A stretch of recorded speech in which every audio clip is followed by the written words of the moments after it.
part of making this quickly and making this well isn't necessarily how fast you do things, but it's a lot about how efficient you do things. And cooking in general, I think, is like that.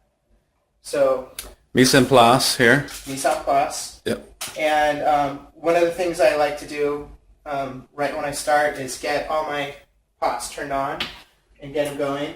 I use 2 pots to do my ramen. I'll show you why as you go. One pot is I'm actually going to poach some eggs in, and I use it to heat up some broth, so it just makes the whole process go quicker. And then this pot I'm going to actually make our ramen in. So I just turned everything on, and right now everything's on high heat. I'm putting our chicken stock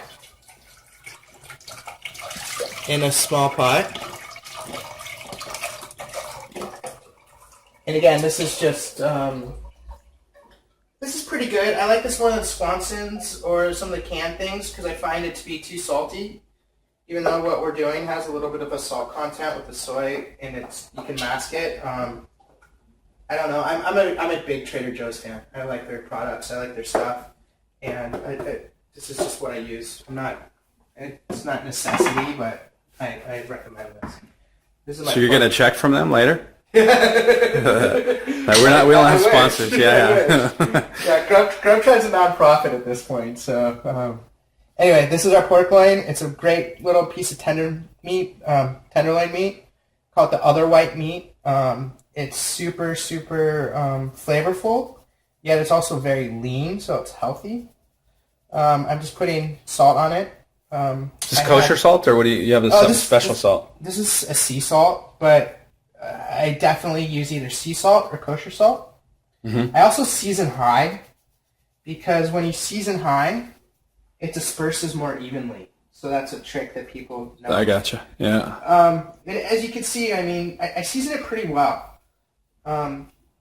When you have a piece of meat or something like this that you're going to sear that's somewhat thick, you want to season it a little bit heavy. When I watch people cook at home, one of the biggest things I notice is their lack of seasoning. When I was a young cook growing up, I worked with this really cool, like kind of old black guy actually, and he was like super soulful and almost stereotypical, and he was like the greatest guy ever. And he always used to say, "Son, there ain't no reason not to season." It's so funny, and it always sticks with me. And I just anytime I'm like covering something with salt, that always sticks in my mind. Anyway, this is a little bit of canola oil right here. Not a lot. I just poured it in here because I have a big tub of it. So I use canola oil for a few reasons. It has a higher smoking point, which means it can get hotter than olive oil. Also, if you use olive oil to cook all your stuff in, you're actually cooking out a lot of the nutrients that makes olive oil so good. So you're spending extra money for cooking with olive oil, and you're wasting money. So I definitely use olive oil. Actually, I have this big thing. This is avocado oil, but I mean, it's kind of the same idea that I use this if I make a salad dressing or to finish something, because I want that flavor and I want those nutrients. But for cooking, I use either grapeseed or canola oil.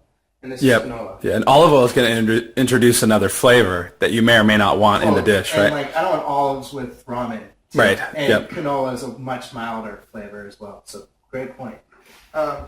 So here we're just going to pour it in. And this is already hot. If you can check it out, you can see it start to smoke a little bit. You can see the oil crack. This is another thing I think at home that people don't do enough is they don't get their pots hot enough. So then we're just going to take this big loin. And, okay, so you got to be careful. Put it in. And then with your last little bit, you kind of push it out. You push it out this way. And that way, if it splatters forward and you're fine. And then I'm just going to let that cook for a few seconds. We're going to cook it on all 4 sides.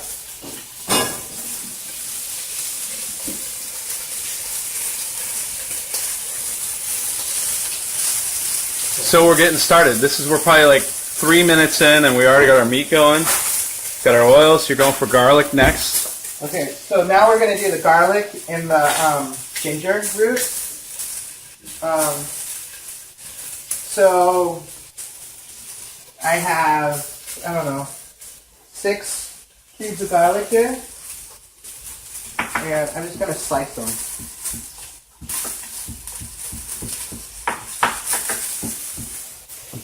So when you're using a knife, there's a few things that you should know.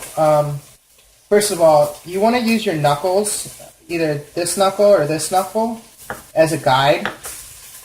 And the reason why you do that is because you don't have very many nerves in your knuckle, actually. So if you do have an accident, you want to get cut on your knuckle. And I know that sounds awful, but that's just the way it is. And if you cook long enough, you know you're going to get cut. Also, it's a great way to actually, you learn where to put your knife. I teach people this all the time, and they always go back to the old ways really quickly. And it upsets me a little bit because they think they're much faster that way. And honestly, once you get this method down, your speed will improve tenfold. So if you can kind of get through that first block, then you're great. Now, you know, it took me a few seconds to cut all this stuff. Not that long. Some people have garlic presses. I laugh at those people. I think those things are a piece of work.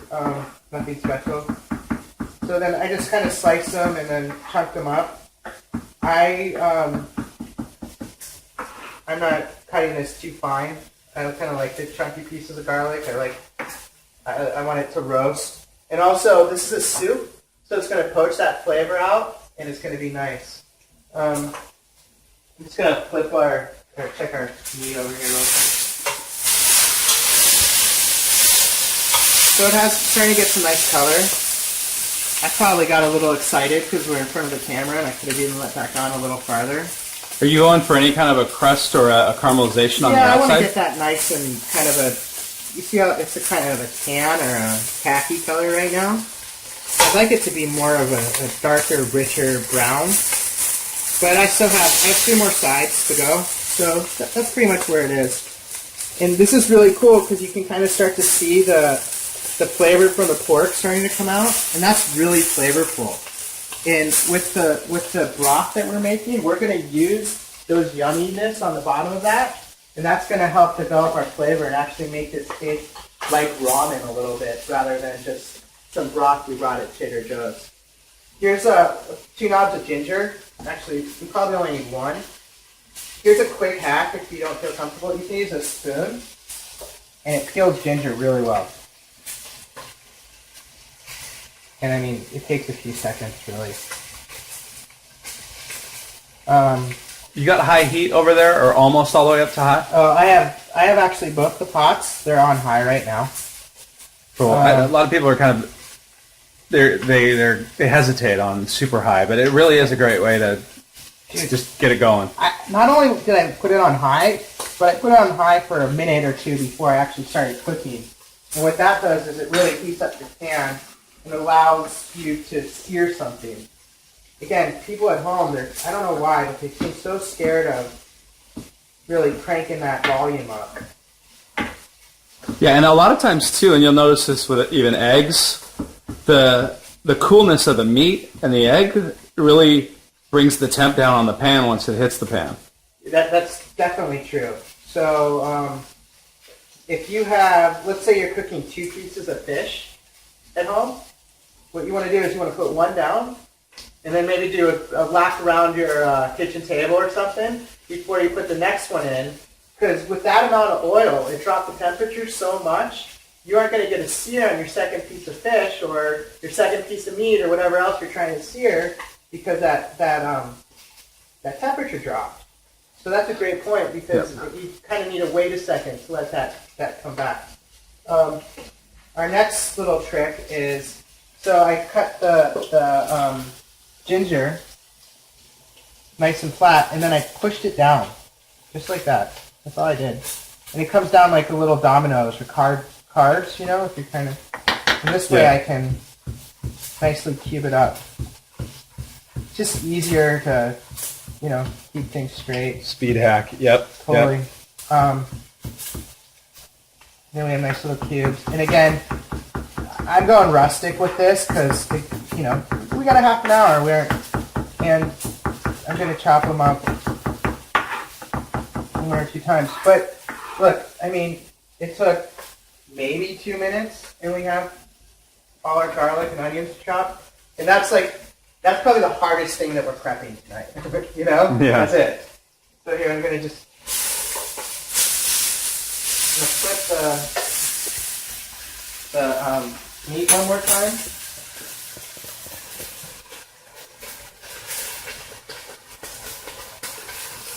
Yeah, I got a little more brown on that one.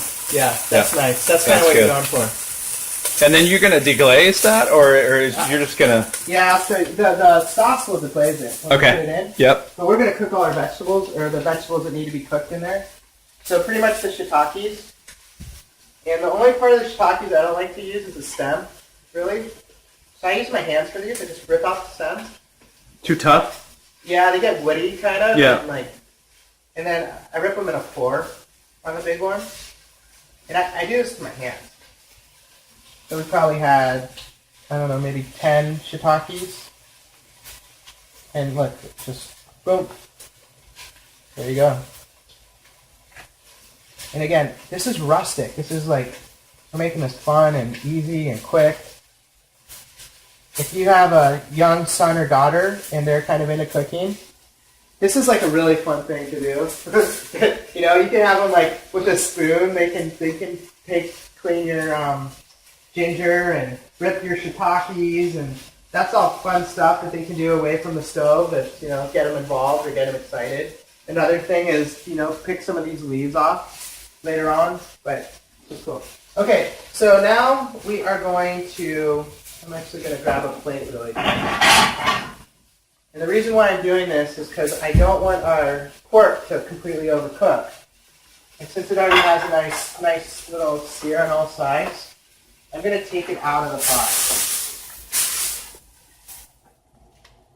Just put it off to the side for now. We're going to get back to that. Now we're going to throw in our shiitakes.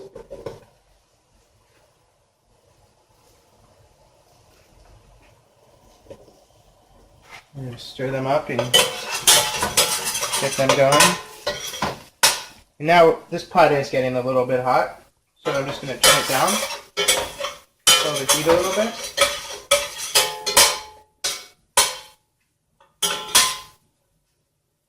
And then I'm also going to throw in the onions and garlic. The garlic and Ginger. ginger. Starting to smell good in here. Smell-o-vision. When are you showing up? Oh, it's there cooking.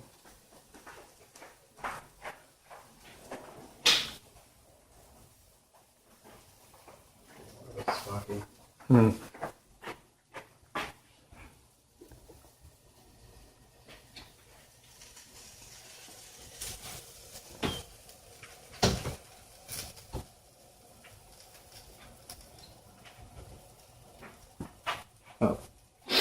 So you prefer to cook with no coating on the pots and pans and metal instruments for something like this? What do you mean? Well, a lot of pans are Teflon, and then if you hit this on it, you're gonna mess the pan up. Teflon's good for cooking eggs, and that's about it, or maybe crepes or something like that. Yeah. But I don't really use Teflon for hardly anything. Well, and you don't get the seared pork stuck to the bottom either, or any of that. It's just yeah. I'm not a big fan. I do like ceramic, some of the LaRue pans and stuff like that. I'm an advocate of that, but definitely not Teflon. Okay, so now we sauteed our garlic, onions, everything else, and I'm adding the miso ginger broth. And what this is doing is it's capturing the garlic and ginger. And it's getting all that pork coming up. And that shiitake flavor. And that shiitake mushroom flavor has kind of almost a meaty, it's really good. It adds a real nice texture to this. Then we're just going to bring this up. And while we do that, to be efficient, we are going to cut up our garnish a little bit. Oh, actually, you know what? I forgot. I'm going to use a little bit of our cilantro. And what I do in soups, because a lot of people don't know this, but with a lot of your herbs, especially your leafy herbs, you get a lot of flavor in the stems. So I always cut really fine. A little bit of stem. Because if you try to eat that whole or a big piece like this, it's going to be real leafy and it's going to get stuck in your tooth. But if you cut it real nice like that, you can kind of get away with throwing it in and it'll infuse a lot of flavor in there. So that goes in early, huh? I probably should have thrown that in actually right before the stock. Uh-huh. But, you know, we're going to... It'll It'll flavor will come out. It'll still come out. And then I'm just going to pick some leaves. Not a lot, just a few. This is just going to be for garnish later. And I'm going to take maybe 2 of these, of the green onions. Mm-hmm. Let me clean up a little bit. Clean as you go. God, I'm always telling my kids to do that. Throwing stuff away and washing dishes while you go and the whole deal. It makes it so much easier. And, you know, they say, like, when you're in an office or in an office space, your desk kind of shows your state of mind. I think your working space in a kitchen at home does the same thing. So, you know, if you're a mess all over the place, I just think it's hard to think and stay organized, and it's real easy to get anxious and do things. So yeah, take a second to clean. None of this is pressing. So, we're at like 17 minutes right now, so we're on target for half-hour ramen. You know what else is the thing that's we're talking when we're doing this. True. So if we were you know going at it, we could easily have this down to 12 minutes. Yeah. Too, so. Yep. So I'm just going to slice a little bit, and this is just going to be for garnish.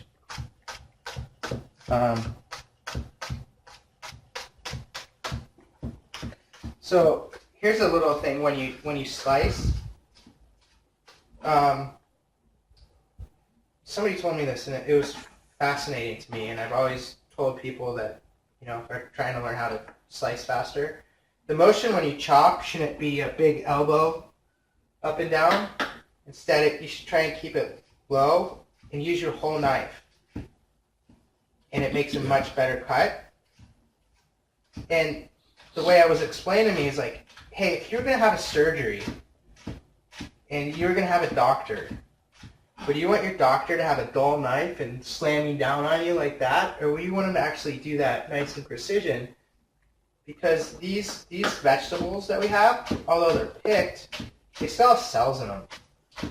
And to really, you know, respect the food, and also if you're cutting this and let's say you're going to use it tomorrow, if you want it to last longer, it will actually stay an extra day if you slice things properly.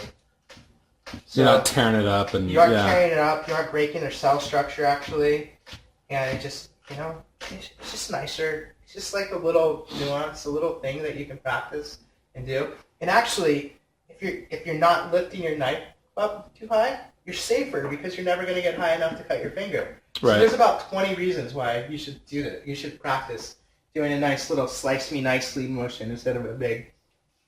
Yeah, you had kind of some piston action going there too. Excuse me. Like it was the stroke was a circular almost, or oval. Totally. Yeah. I mean, again, I've been cooking a while, so maybe it looks smoother, but again, you know, every 10,000 miles starts with one step. So, you know, just keep these things in mind while you're going, and I just promise you your food will start to get better. So this is what we're going to do now. We're going to slice the pork, we're going to poach the eggs, and we're going to cook the ramen. So I'm going to throw the ramen in. This is just barely starting to boil. This is for 3 and a little one, so 3.5 of us. So I'm going to throw in kind of trays of ramen. So I'm going to throw in 3 pieces. That might even be a little bit. It's probably just going to cover. It's actually not going to cover when we start it, but as it goes, You can see it will break up pretty quick. And this is going to cook probably in 5 minutes at the most. And again, we're going a little fast or a little slower than normal because we're trying to talk and do the demo, but easily, you can have this easily done in a half an hour if you just, do it. Now we're going to slice the pork. And this is going to be completely raw, but it's just going to be seared on the outside. But we're going to put it in with our ramen, and that's where it's going to finish cooking, and that's also going to add a little extra pork flavor. So when you slice any piece of meat, I'm not even going to use the whole thing actually either. I'm going to use about this much. And you see it's completely raw right now, but don't worry, we're going to finish it off in the soup. You want to use the whole knife, right? And if you slice nicely, you aren't going to have little, like if you hack at this, you're going to have like a little step ladder. But if you learn how to slice nicely, and I'm putting a little pressure on here. Keeping it tight. Yep. Keeping it tight. Using the whole knife. 2 strokes. Nice slices. And also, it's easier to just keep together. I'm slicing them, I don't know, what is that, like 3/8 or yeah. Maybe a half. Yeah, close to a half.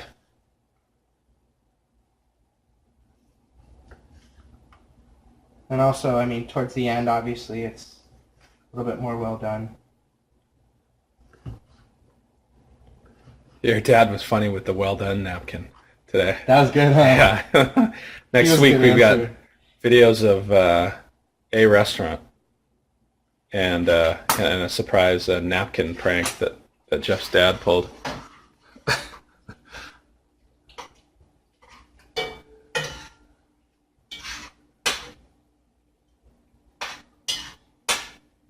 Okay, now, here's the difference of what I do compared to what real ramen, traditional ramen does. And you don't have to do it this way, but I like it this way. So I actually poach the eggs, and I poach them in chicken stock.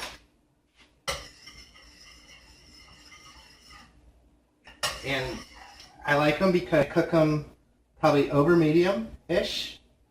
And that way when you actually eat them and they break them open, the yolk kind of fills out. It almost makes like a creamy-ish thing to your ramen, which I really like.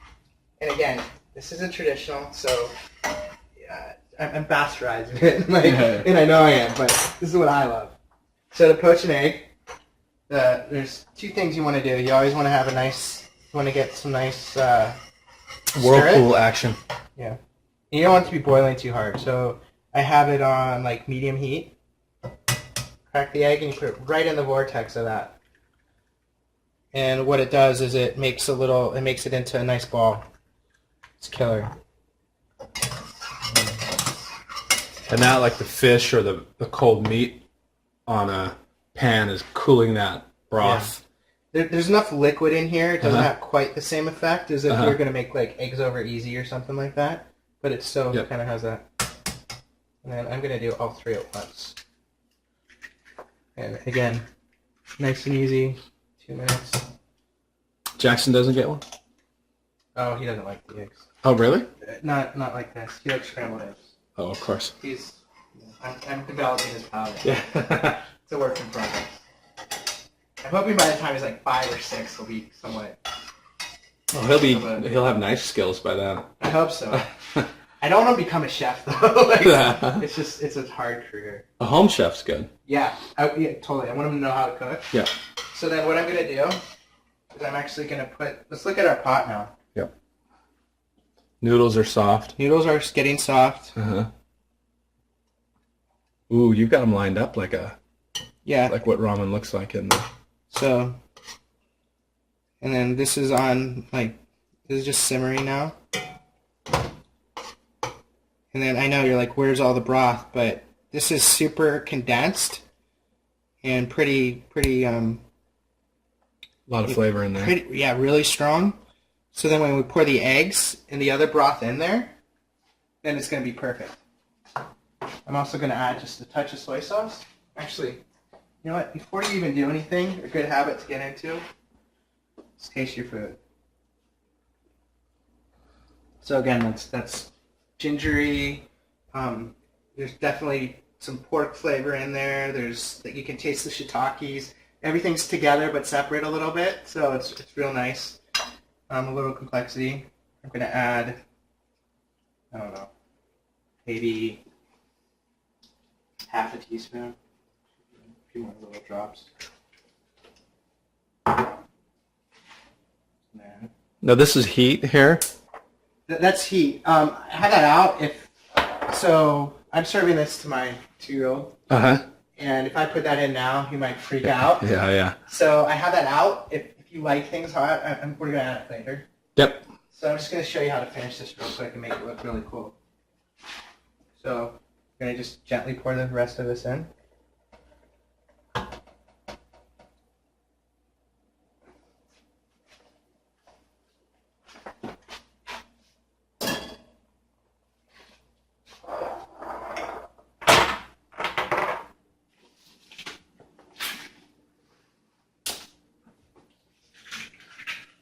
Yeah.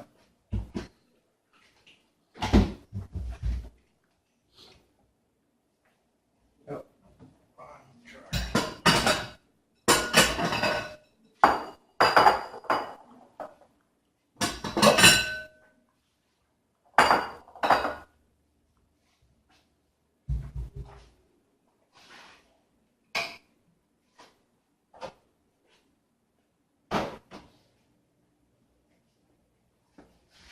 And actually, I'm going to use some tongs. First thing I'm going to dish out, some noodles. And so we have the pork on one side and the eggs on the other too. Mm-hmm. So what I do is I go right in the middle, and that's where all the noodles are. Interesting. So this is not like everything slammed together. It's divided up there strategically. Well, everything's kind of, it's all in the same pot, but it's all a little bit in different spots. Mm-hmm. Eggs on that side, pork on that side. Go. And this is just if you want to try and make it super fancy. You don't have to do it like this. This is just my little extra. I think I know what I'm doing. Easier to plate it, and you're not fishing stuff out of a... Totally. Then we're going to put a few pork. And like you see how it was rare before? Yep. Now it's probably medium.